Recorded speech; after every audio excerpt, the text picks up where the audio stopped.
বৈষম্য বিরোধী ছাত্র আন্দোলনের মাধ্যমে হওয়া গণ অভ্যুত্থানের পর থেকেই খোঁজ নেই বিসিবি সভাপতি নাজমুল হাসান পাপনের। এতে স্থবির হয়ে পড়েছে দেশের ক্রিকেট নিয়ন্ত্রক সংস্থাও।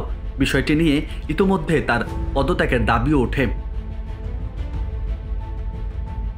আওয়ামী লীগ সরকারের পতনের পর পাপন সংসদ সদস্য ও মন্ত্রিত্ব হারিয়ে বসলেও এখনও ধরে রেখেছেন বিসিবি সভাপতির পদ। এছাড়াও এ সূত্রে আইসিসির বিভিন্ন কমিটিতে বাংলাদেশের প্রতিনিধি হিসেবে নাম আছে তার। তাতে প্রশ্ন ছিল, বিসিবিতে পাপন যুগের ইতি কি ঘটবে? অবশেষে বিসিবি সভাপতির পদ থেকে সরে দাঁড়াতে সম্মত হয়েছেন নাজমুল হাসান পাপন। বোর্ডের বেশ কয়েকটি বিশ্বস্ত সূত্র এ তথ্য নিশ্চিত করেছে। তারা জানিয়েছে, সভাপতির পদ ছাড়তে প্রস্তুত নাজমুল হাসান পাপন।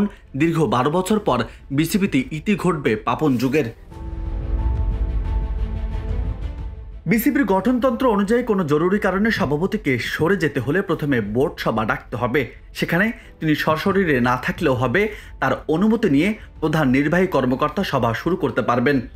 এরপর সভায় থাকা যে কোনো একজনকে সভাপতি হিসেবে দায়িত্ব দেওয়ার সুযোগ থাকবে।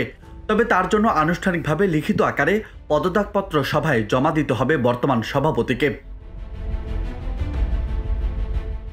বোর্ড সূত্র বলছেন, খুব শিগগির পদত্যাগপত্র পাঠাবেন নাজমুল হাসান পাপন। এরপর দ্রুতই ডাকা হবে বোর্ড সভা।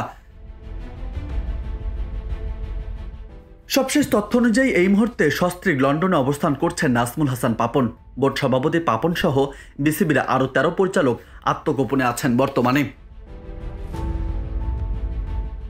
2012 সালে সরকার থেকে মনোনীত হয়ে বিসিবির সভাপতি হয়েছিলেন পাপন।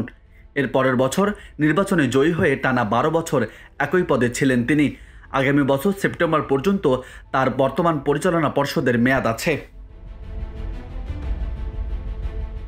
ফলে তার আগ পর্যন্ত তাকে সরানোর সুযোগ নেই কারণ বাইরের হস্তক্ষেপ বোর্ডে পড়লেই নেমে আসবে আইসিসি নিষেধাজ্ঞার খড়গ।